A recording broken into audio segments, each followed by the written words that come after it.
You think you can cheat me? No, I swear it was a fair deal. Your luck just ran out. He's bluffing. End it. Where's the money? I don't have it. You're lying. Tell us now. Please, sir. In the heart of Harlem, where jazz drifted through open windows and ambition moved faster than the subway beneath the streets, men gathered in quiet rooms to measure one another, not by the weight of their wallets, but by the steadiness of their hands and the discipline of their silence. Among them sat Bumpy Johnson, a man whose reputation had grown larger than his frame and whose calm had become more feared than any raised voice. It was a Thursday night, heavy with summer heat. The poker table in the back of the club glowed beneath a single hanging lamp. Smoke curled lazily toward the ceiling, blurring faces into silhouettes of pride and calculation. Chips clicked together like ticking clocks. No one spoke more than necessary. In that room, words were currency, and reckless ones were expensive. Bumpy did not smile much. He did not need to. His presence alone carried weight. He studied the cards the way a chess master studies a board, not for what was visible, but for what others believed was hidden. Around him sat businessmen, hustlers, local leaders, and men who mistook noise for power. One of them was new.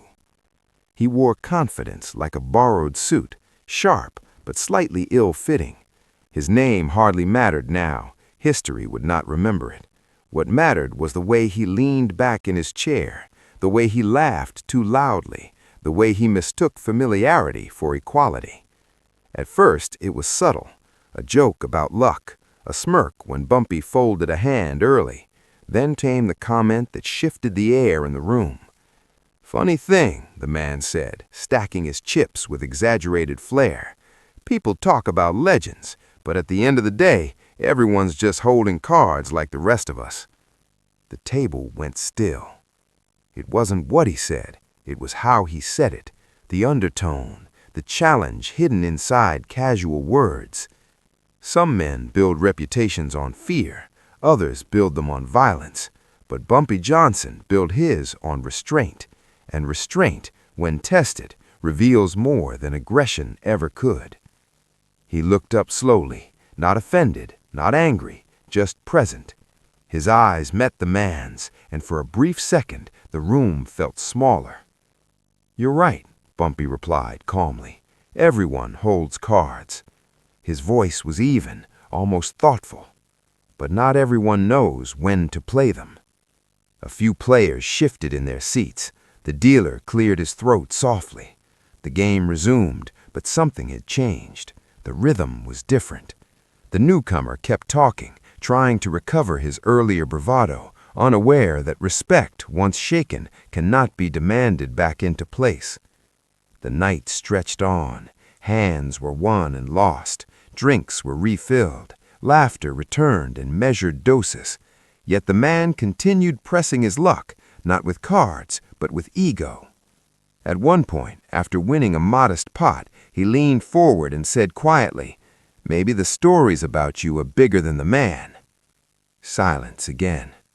Bumpy studied him, not as an enemy, but as a lesson unfolding in real time.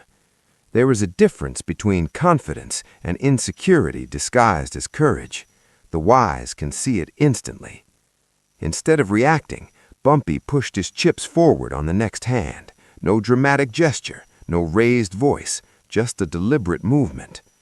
"All in," he said softly. The room froze. The newcomer hesitated. His earlier grin faltered. Now the moment was real. This was no longer about jokes. It was about decisions. He called. Cards were revealed. Bumpy's hand was stronger. Not overwhelmingly so, just enough. The pot slid across the felt. But it wasn't about the money. It was about something invisible yet undeniable. Alignment, balance restored, energy corrected. The newcomer forced a laugh, but it sounded thinner now. He stood up shortly after, muttering something about fresh air. No one stopped him. No one needed to. He walked out into the Harlem night, the sounds of jazz swallowing him as the door closed behind. Inside, the game continued. Conversation returned to normal. Bumpy lit a cigarette, his expression unreadable. One of the older players leaned closer and asked quietly, "You think he'll be back?" Bumpy exhaled slowly. "Depends," he said. "On what?" "On whether he learns.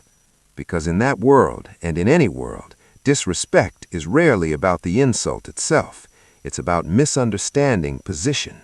It's about confusing noise with strength and presence with dominance." The man was not chased. No threats were spoken. No dramatic scenes unfolded. But something happened that night far more powerful than confrontation.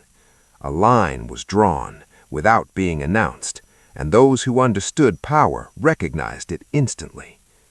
Outside, the streets of Harlem pulsed with life, music, laughter, movement. The man who had spoken too boldly walked alone, replaying the night in his mind. Pride wrestled with doubt. For the first time, he realized that influence does not need to shout. Back at the table, Bumpy gathered his winnings quietly. He wasn't celebrating, he was observing.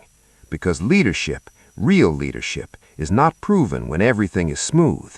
It is proven when ego tries to interrupt discipline. And that night, discipline won. But the story was only beginning. Something deeper had been set in motion, not through violence, not through revenge, but through psychology. Respect is not taken. It is either recognized or learned the hard way. And Harlem had a way of teaching lessons no classroom ever could. The night after the poker table incident did not explode into chaos, nor did it dissolve into rumors of retaliation. Instead, it settled over Harlem like a slow, thoughtful fog, creeping through conversations, barbershops, storefronts, and backroom offices where influence traveled faster than footsteps. In neighborhoods like this, stories rarely needed witnesses. They needed only silence. The man who had tested Bumpy Johnson did not disappear in a dramatic sense. He simply stopped appearing where he once tried to be seen. There is a difference, and Harlem understood that difference well. By morning, whispers were not about what Bumpy had done, but about what he had not done. He had not raised his voice. He had not stood up from his chair. He had not turned the room into a spectacle. That restraint unsettled people more than any threat could have. Power that remains calm forces others to question their own stability. Some of the men who had sat at the table replayed the scene in their minds, not because it was violent, but because it was precise. The newcomer had tried to provoke a reaction, hoping that cracking the surface would prove that the legend was exaggerated. Instead, he discovered that discipline is a shield thicker than pride. Harlem functioned on invisible agreements. Shop owners extended credit based on reputation. Musicians played late into the night because they trusted the environment to protect them. Families walked streets knowing that certain lines, though unspoken, were respected. Bumpy's influence rested not on chaos, but on order. He understood that fear might win a room for a night, but consistency wins a neighborhood for years. That was the part outsiders rarely understood. They saw suits, heard stories, and assumed dominance came from intimidation alone. They failed to see the architecture beneath it, structure, boundaries, and the careful management of perception. The man who had insulted him began to notice something subtle in the days that followed. Doors that once opened quickly now opened slowly. Invitations that once came freely now came cautiously, if at all. Conversations shortened when he approached. Nobody threatened him, nobody confronted him, but absence can speak louder than accusation. He had mistaken a moment of bravado for leverage, and now he was discovering that credibility, once questioned publicly, rarely repairs itself privately. In Harlem, a man's standing was currency. He had spent his too casually. Meanwhile, Bumpy carried on as if nothing had occurred. He visited community leaders, checked in on businesses, and attended a church fundraiser that weekend without fanfare. He spoke gently to elders and firmly to those who needed direction. His strength did not fluctuate with emotion. It was anchored in self-control. When one of his associates cautiously brought up the poker table incident, expecting a strategy or response plan, Bumpy simply said that sometimes the strongest message is delivered without raising a hand. He believed that correction did not always require confrontation. Sometimes it required patience and observation. What made leaders different from loud men was the ability to separate ego from responsibility. Bumpy knew that reacting aggressively would have satisfied spectators, but it would have destabilized the ecosystem he had worked to build. Harlem in the 1940s was a delicate balance of ambition and survival, of art and struggle, of pride and prejudice. External pressures already strained the community. The last thing it needed was internal turbulence caused by one man's insecurity. By refusing escalation, Bumpy had protected more than his name. He had protected the rhythm of the streets. The newcomer, however, struggled with his own reflection. Pride insisted he had done nothing wrong. Reflection whispered otherwise. He began to realize that influence is not granted through bold statements, but earned through consistent conduct. He had tried to compress years of earned respect into one night of daring commentary. The math did not work. Over time, he withdrew further from the circles he once tried to dominate. Whether he left the neighborhood entirely or simply faded into its background became irrelevant. What mattered was the lesson etched into memory. Testing a disciplined leader often exposes the tester more than the tested. In quiet moments, Bumpy thought about younger men who watched him closely. Leadership, especially in places like Harlem, was not just about maintaining order, but modeling it. Every reaction was a signal. Every decision echoed beyond its immediate context. By choosing calm, he demonstrated that true authority does not need applause, it needs alignment. He understood that reputation, like architecture, must be reinforced carefully. Cracks appear when pride outweighs principle. The story of that poker table night began to transform into something larger than a single interaction. It became an example told in low tones, not as a threat, but as a reminder. Respect is a shared agreement, not a forced transaction. And when someone underestimates the weight of a name built through years of consistency, they often discover that influence is not something you challenge casually. It is something you approach with awareness. Harlem remembered that lesson long after the chips were cleared and the smoke drifted away. Weeks passed, and the energy of the city continued its steady rhythm, yet the echo of that poker table moment lingered in subtle ways. Stories in Harlem did not need headlines. They traveled through tone and posture. Young men who once believed dominance required volume began observing more carefully. They noticed how Bumpy Johnson handled disputes between shop owners with measured words rather than raised fists. They noticed how he listened longer than he spoke. They noticed how he never rushed a response simply to satisfy an audience. The lesson unfolding was larger than one man's embarrassment. It was about the architecture of respect itself. One afternoon, as jazz music floated from a nearby club and sunlight reflected off brownstone windows, a small disagreement erupted between two local vendors over delivery routes. Voices rose quickly, and bystanders gathered, expecting escalation. Instead of sending others to intervene, Bumpy walked over himself. He did not command silence. He did not threaten consequence. He asked questions, calm, precise questions. Within minutes, the tension softened. Each vendor realized the conflict was rooted not in malice, but misunderstanding. A solution emerged without humiliation for either side. Those watching saw something powerful, authority that stabilizes rather than intimidates. Later that evening, a younger associate asked him why he never publicly corrected the man from the poker table. Bumpy explained that public humiliation creates private resentment, and resentment breeds instability.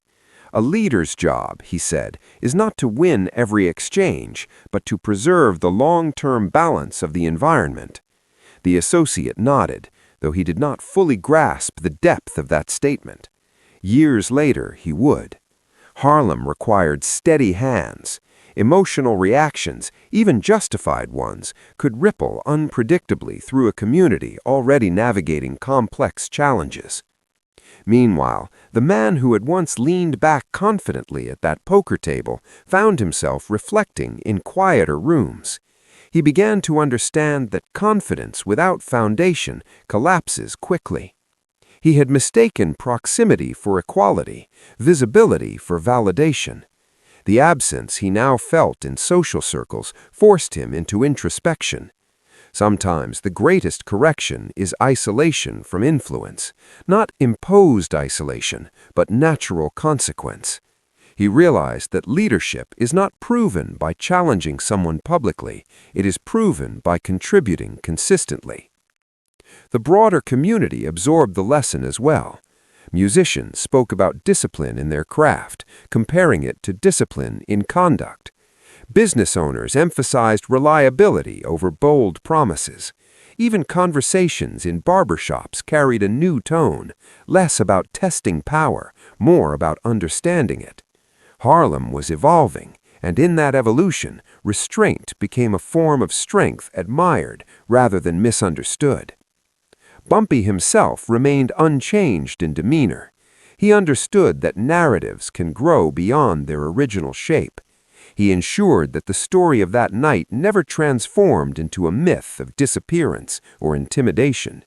Instead, it quietly reinforced the importance of self-control. He met with local youth groups, encouraging education and strategic thinking. He reminded them that reputation is cumulative. It is built through daily discipline, not dramatic gestures. He believed that the real victory from that poker table was not financial, but philosophical. It demonstrated that ego, when confronted with composure, often defeats itself. Harlem continued to pulse with ambition, music, and complexity. The streets were alive with creativity and competition, but beneath that vibrancy ran a shared understanding. Respect is maintained through balance. The man who once sought attention became a footnote in conversations, not because something happened to him, but because nothing needed to. He faded from relevance, which in some ways was a more profound consequence than confrontation. In time, that poker table night became less about a specific insult and more about a principle. Leadership is not reactive, it is responsive. It does not flare up under pressure, it clarifies under pressure. The chips had been stacked, the cards revealed, but the true game had always been psychological, and in that game, the one who controls himself controls the room. Harlem did not need to see anyone vanish to understand the message. They saw something stronger, discipline standing firm against ego, and calm shaping the future more effectively than noise ever could. Time has a way of polishing moments until their true meaning begins to shine, and in Harlem, the memory of that poker table night slowly transformed from gossip into guidance.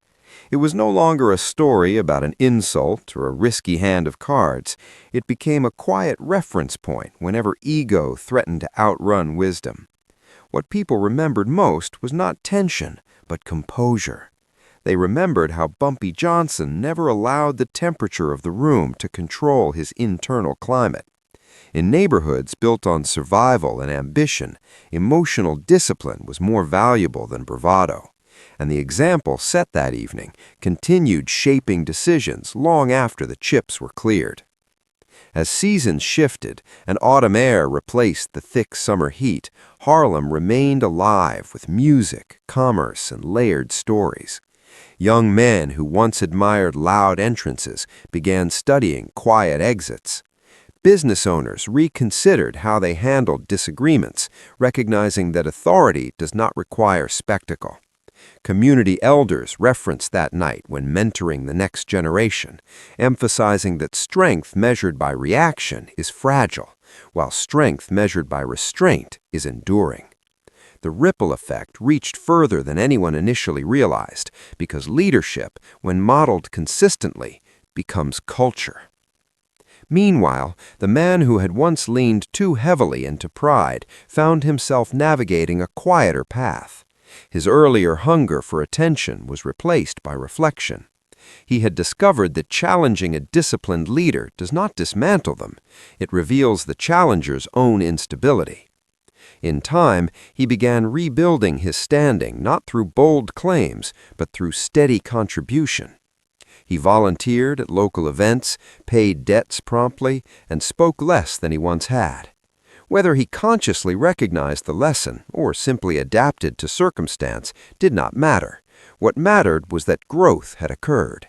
Sometimes the most powerful corrections happen internally, unseen by the public eye. Bumpy, for his part, continued focusing on balance within Harlem. He attended meetings about neighborhood investments, encouraged educational opportunities, and quietly supported families navigating hardship. He understood that influence without responsibility decays quickly.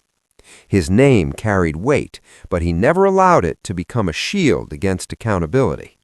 That distinction separated him from men who sought dominance for its own sake. He believed that true leadership required stewardship, protecting not only reputation, but community stability. The poker table incident had reinforced this belief rather than shaken it. One evening, as dusk settled over brownstone rooftops and streetlights flickered on, a young man approached Bumpy with a question that lingered in many minds. "How do you stay calm when someone tries to disrespect you?" he asked, curiosity outweighing fear. Bumpy paused before answering, not because he lacked words, but because he understood the importance of them. He explained that reaction is a choice, and choices reveal priorities. If your priority is ego, you react quickly. If your priority is impact, you respond deliberately. He reminded the young man that control over others is temporary, but control over oneself is permanent. That distinction determines the direction of a life. The narrative that once began as a tense exchange at a poker table had matured into a broader philosophy embraced by those paying attention. Harlem thrived not because conflict never existed, but because conflict was managed with awareness. The community's resilience depended on leaders who recognized that emotional storms, if unleashed recklessly, could damage more than reputations. They could fracture trust. By choosing composure, Bumpy had protected something far more valuable than pride. He had protected continuity. Years later, when new faces filled the clubs and fresh stories replaced old ones, that particular night remained part of Harlem's quiet lore. It was told not as a warning of disappearance, but as a reminder of presence. Nobody ever saw that man dominate a room again the way he tried to that night, not because he was silenced, but because he learned the limits of performance without substance. And nobody ever saw Bumpy lose control in response to provocation, because his strength was anchored deeper than any single encounter. In the end, the true victory was invisible. It lived in the steadier tone of conversations, the calmer resolution of disputes, and the growing understanding that respect cannot be forced into existence. It must be aligned with character. The poker table had been a stage, but the real story unfolded afterward, in habits, in choices, in the disciplined silence that outlived applause. Harlem carried forward, vibrant and complex, shaped quietly by an example that proved once again that the most powerful move is often the one made within.